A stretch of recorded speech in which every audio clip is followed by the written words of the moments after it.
welcome back to my channel, Contour and Cancer.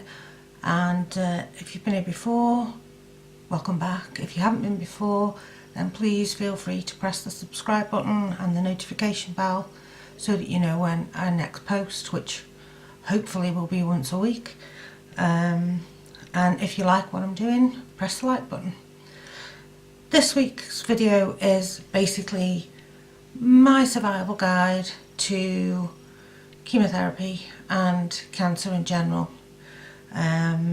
Just a few hints and tips and tricks to help the chemotherapy go a little bit easier, hopefully. Some of these work for me. Some of them I'm telling you to do and I don't. But hopefully you'll get a bit of an idea on what to do to try and survive chemotherapy. And I don't mean literally survive, I mean get through chemotherapy as easily as you can possibly get through it. It's never going to be easy, but I'm waffling, so I'll start. The first tip that I can give you, and I've got a list here, is to listen to your own body. Basically, this is the one that I don't do. If you're tired, sleep. If you've got some energy, get on with what you want to get on with. If you're really tired all the time, mention it to your oncologist. It could be something to do with your bloods. But basically, if your body says you've had enough, you've had enough. Whether you used to be able to walk around 3 different shops doing your shopping in one day and now you can only do one. Your body knows when it's had enough. Listen to it and stop. The second hint that I can give you really is to drink water. Plenty of water, especially around the time you're having chemotherapy, blood tests. The more water you can drink, the easier it is when they come to take blood. Obviously you've got more fluid running around your body, and you really need to drink as much fluid and liquid as possible after chemotherapy to flush it out of your system. You want it gone out of your system as quickly as possible. Unless, of course, I don't know, some chemotherapies may state that, you know, you can only drink so much, but I haven't heard of any. As far as I know, once you've had chemotherapy, drink as much as you can to flush all of the toxins out of your system. It's also good for you anyway. Number 3 is really part of number 1. Sleep when you need to sleep. If there's anybody got a worse sleep pattern than me, I doubt it. I don't sleep hardly at all. During the night, I go to bed, I can't go to sleep, I get up in the middle of the night, I fall asleep in the chair, you know, come 6 o'clock at night, I'm falling asleep in the chair, I go to bed, and I can't sleep. It's like an endless cycle. But if you can, when you need to sleep, even if you just need to go and lie down for half an hour and just pick yourself back up again, if that's what you need to do, that's what you need to do. But the main thing is, don't feel wrong going to have a nap if that's what you need. Number 4, again, touching on the same thing, accept that you will have limitations. You know, talking about the shopping, I used to be able to sort of go out in the morning, go Tesco, then go Lidl, then go Aldi, and end up at the market. It never bothered me. Now, once around Tesco's and it's like, oh God, I need to sit down. I am shattered. There's no way I could get in the car and go over to another shop and walk around that. It's just not possible. But at the same time as accepting that you've got limitations, you can't give up. It's so easy to just say, oh no, I've got cancer, I've got chemotherapy, I'm not doing the shopping. Somebody else will do the shopping. Somebody else will wash the dishes. Somebody else will do whatever. It's very, very easy to slip into that mode and people want to help, you know, your family want to do things for you, but it's really, really important to keep doing what you can do, as much as you can do. But again, going back, listen to your body, accept you've got limitations, sleep or take a nap or just take a sit down if that's what you need. Next, don't give up, basically. Mental positivity, I believe, is a massive part of getting through chemotherapy and coming out the other side. Especially when I first had cancer, when I had the initial diagnosis, there was another side to come out of. In the situation I'm in now, you know, I know that it's a terminal illness, but I'm damned if it's going to get me soon. And that's how you've got to be. You've got to just keep. I hate the word fighting. It's not.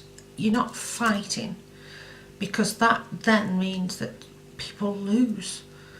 If they don't survive, that means they've lost, and they haven't lost. It's not a fight. But on the other hand, it is a battle. And I don't quite know how to explain how I feel about it, but you do have to keep going, and you have to make yourself keep going.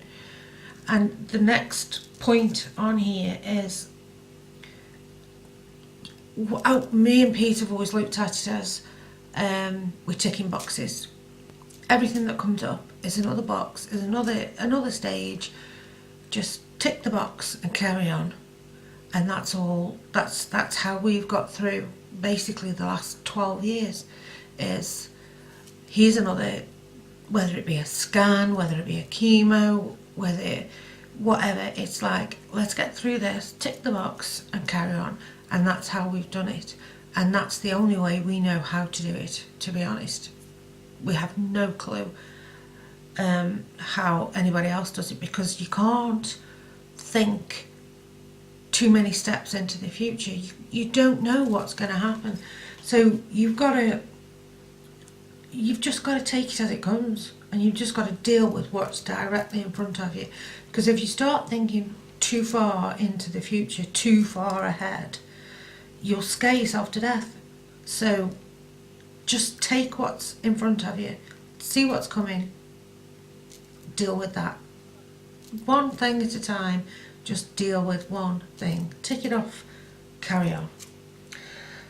Pain management is the next thing on here. And what I've put next to it is, don't be brave. There's no point in sitting there in pain. You should have some sort of, I don't know about other cancers. My cancer now is in my bones, so I have a lot of pain. And it's horrible. I hate taking tablets, but I actually have a regime now. I have to take tablets 4 times a day.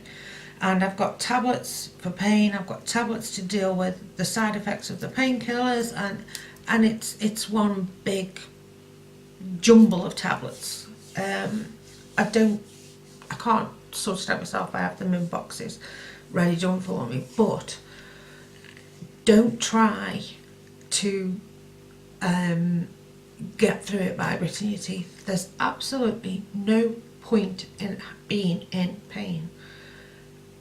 Take the tablets, live your life. You can't do anything when you're hurting, so you need to be as pain-free as possible so that you can get the most out of the time that you've got, whether that's time between chemos or, you know what I mean. Take the painkillers. Next up, I've got skincare. Every chemo that I know of affects your skin in one way or another. The capecitabine that I was on was very, very hard on the skin of your hands and feet.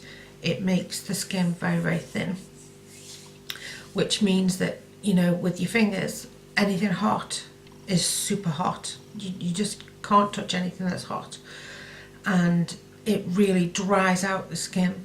So with my hands and my feet, what I used to do was I bought the bamboo gloves and socks, and I would use them and slather my hands and feet in cream before I went to bed, put the gloves and socks on, leave them on all night, and that used to help.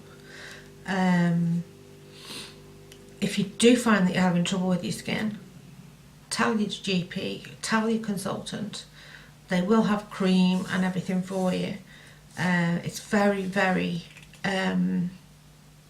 important that you don't get cracks in your skin, especially on your feet, because you might not notice them down there, but it's a place for infection, and that is one thing you don't need. So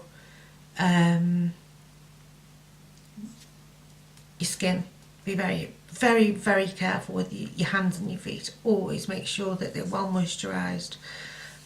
Use marigolds when you're doing the dishes and things like that. And the other thing is the rest of your skin will also dry up, so you know you need to moisturise, body lotion, and it's things like that. I found this in Aldi. So I can't see whether or not that's actually taken there. It's spray moisturiser, and it's absolutely brilliant. It's got aloe vera in it, and I get out of the shower and I spray this on and just lightly rub it in, and it soaks right in, and it's really, really good. You can tell that you've used it, and it's a lot easier than body lotion, especially if you're struggling. So try something like that, but make sure your skin is moisturised all the time. Right, next, sorry, I've just adjusted the camera a little bit better, I think. Next on the agenda sounds very posh. Next on my list is accept help. It doesn't mean that you're weak, it means that you have limitations. So there are some things that you can't do anymore, or that you really struggle to do, and if somebody offers to do them for you, accept the help. I've had to get used to my daughters coming and cleaning the bathroom and cleaning the windows, because I just can't do it anymore. So, you know, as much as I don't like to have to depend on other people to do things for me, that's one of the things that I've had to. So accept help when you need it. The next on my list is allow yourself to feel. You are entitled to be angry, you're entitled to be sad, you are entitled to feel however you feel, and nobody can tell you how to feel, nobody can tell you how you should feel. You feel how you feel, and if that's numb, then that's numb. It doesn't matter. You feel what you feel, and you are entitled to do that, and you're allowed to let yourself do that. And that's one of the hard things, I think, is allowing yourself to feel what you feel. So along that track is contact your local cancer support groups, your Dougie Mac hospice, your Marie Curie, whatever it is. This is if you've basically been diagnosed as palliative with the Dougie Mac and the Marie Curie, but there are cancer groups, there are support groups. For instance, in Stoke-on-Trent, we've got a breast cancer support group called the Pink Sisters. Absolutely brilliant. There's secondary breast cancer support group, which I do intend to go to. I just haven't found the time yet. So they are invaluable. You will find support groups on Facebook. You'll probably, I don't know about Twitter or anything like that, but Facebook especially, you will find a support group for other people that have got your type of cancer, and it's absolutely invaluable, the advice that you can find on there. You know, whatever you're going through, somebody else has gone through the same. If especially if you're going through it on your own, you know, it must be absolutely awful to be doing that. But these support groups mean that you're not on your own. You never need to be on your own. You know, they have meetups, and the girls in there are absolutely, in the one I'm in, are absolutely brilliant. So find a support group, whether that be an actual support group close to where you live or an online one. You will not regret it. Next off, I've got down here, treat yourself. That's my treat. I have my nails done. That's something that I refuse to give up doing now. It's my treat to me, because you need to treat yourself. You know, you need to let yourself feel good.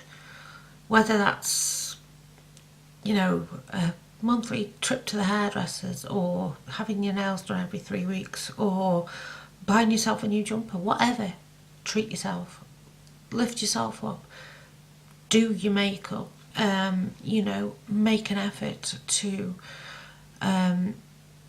make yourself look good and feel good, because it's very easy to just sort of, what's the point, you know, what, I don't feel right, I don't feel up to it, I really don't want to.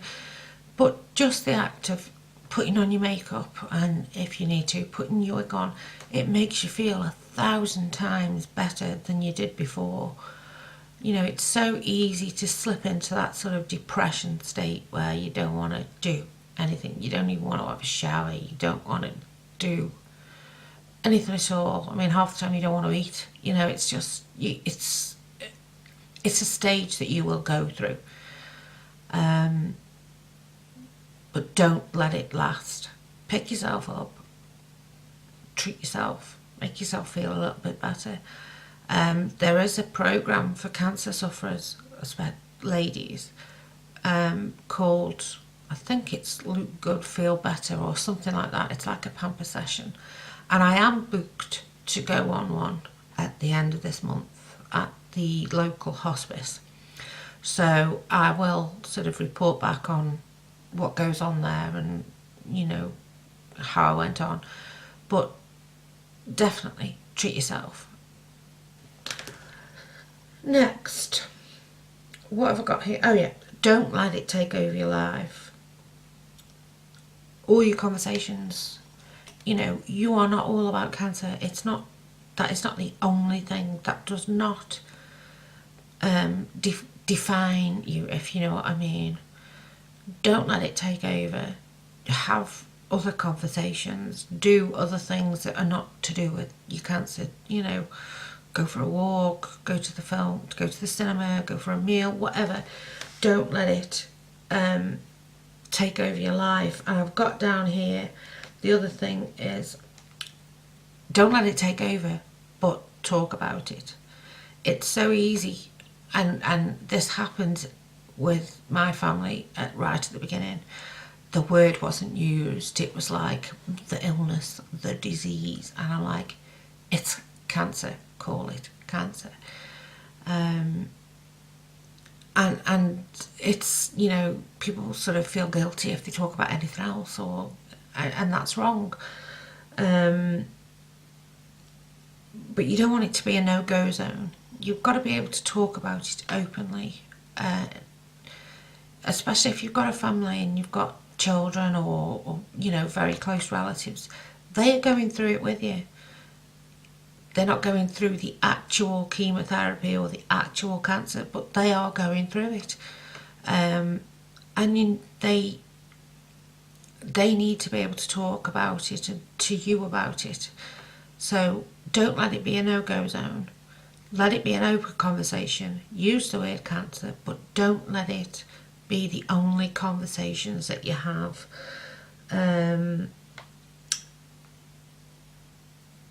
I think I've covered on my next one, which is, it's not a war.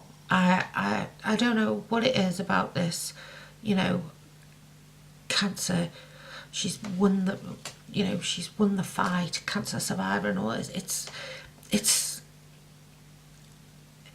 not so bad when you're winning, but it does not make you feel crap when you're losing. It's like, so I'm not fighting hard enough, you know, I'm not battling hard enough to win the war.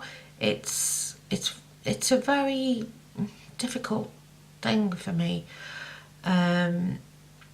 Another thing that really is one of my pet hates is this brave the shave.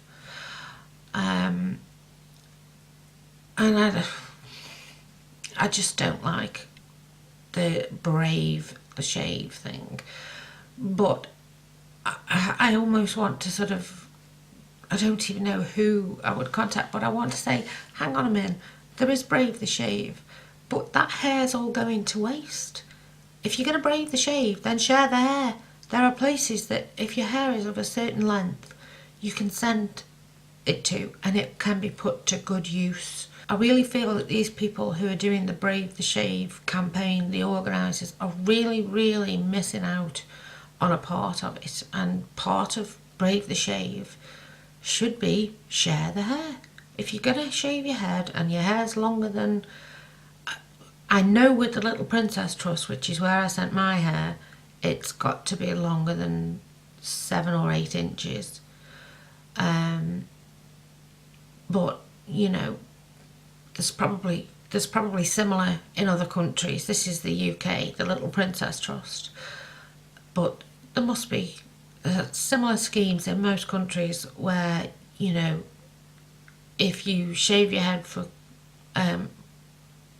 charity, or you're losing your hair through chemo, don't let it go in the bin. It can be of so much good use.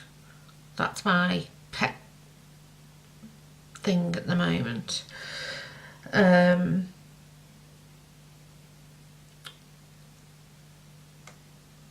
The next thing that I've put down here is friends might not be able to support you. And it doesn't seem to matter. Everybody that I've spoken to, your friends seem to go into one compartment or another, and that is either they are super supportive and, you know, they're really there behind you, or they just tend to disappear from your life. And I don't blame them for that, because, you know, they have got their own things to deal with, they have got their own lives, and cancer's very scary. And, you know, it is hard when you've got a friend with cancer to know what to do, what to say, how to act. And sometimes people find it easier to just back away than to ask you basically, what do you need? What do you want from me? How can I help? So, although I've found it hard, I do accept that some friends, and they can be really good friends, and it doesn't mean that they're not your friends, it just means that they aren't able to deal with it at that time. They don't know how to, so unfortunately that's one of the things you might find. Where am I? Oh, I've already said about the specialist chat groups on Facebook. There's definitely one there, almost certainly one there, and if there isn't, start one. Like I say, whatever you're going through, whatever type of chemo you're on, you will find that they've already been there. There's somebody on there who's been through that chemo, knows what they went through, how they got through it. For instance, years ago when I first had my initial diagnosis, I was in the waiting room and I was horrendously ill after the first 2 chemos. Each time I had chemo, I was basically in bed for 5 days. Massive headaches, just totally no energy, could not get out of bed. It was awful. No appetite, not feeling sick, but just did not want to eat. And I was talking to somebody in the waiting room about it. And in them days, it was Mondays was breast cancer day, and Tuesdays was a different day. And so she was on exactly the same chemo as I was. And she just turned around and said, try not taking the anti-sickness tablets that they give you. I found that that made me feel better. So I did. And I've never, that week I had my chemo, I didn't take the anti-sickness tablets, and I basically was up and about. The next thing that I want to talk to you about, sorry, I've just had to reset all my camera and everything because it ran out of memory, is the chat groups. Like I said before, there should be one. There's definitely one on Facebook. And if there isn't one on Facebook, then start one, because the support that you will get is absolutely invaluable. There's going to be somebody who's in your situation, especially if you're going through it on your own. Definitely join a chat group. You know, the 24 hours a day there is somebody on the chat group. Somebody's having the same chemo that you're having. Somebody's got the same diagnosis that you've got. Somebody knows how you feel and possibly has a way to make you feel better. So definitely try to find a chat group, and if there isn't one on there, then start one.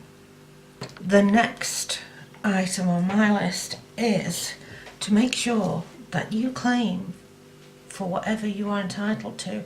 I don't know how things work in other countries, but in the UK we have what now is called PIP, and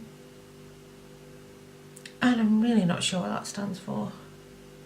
But anyway, if you get in touch with the local hospice or your local CAB in the UK or something like that, and make sure that if you are entitled to any government help, then take it. It's something as simple as, if you go through the Dougie Mac, they actually give grants to help you with the cost of the cancer. So, you know, and if you're entitled to that, then claim it, because you know, you've worked for that, or people have donated or whatever. You are entitled to it, so you need to claim it.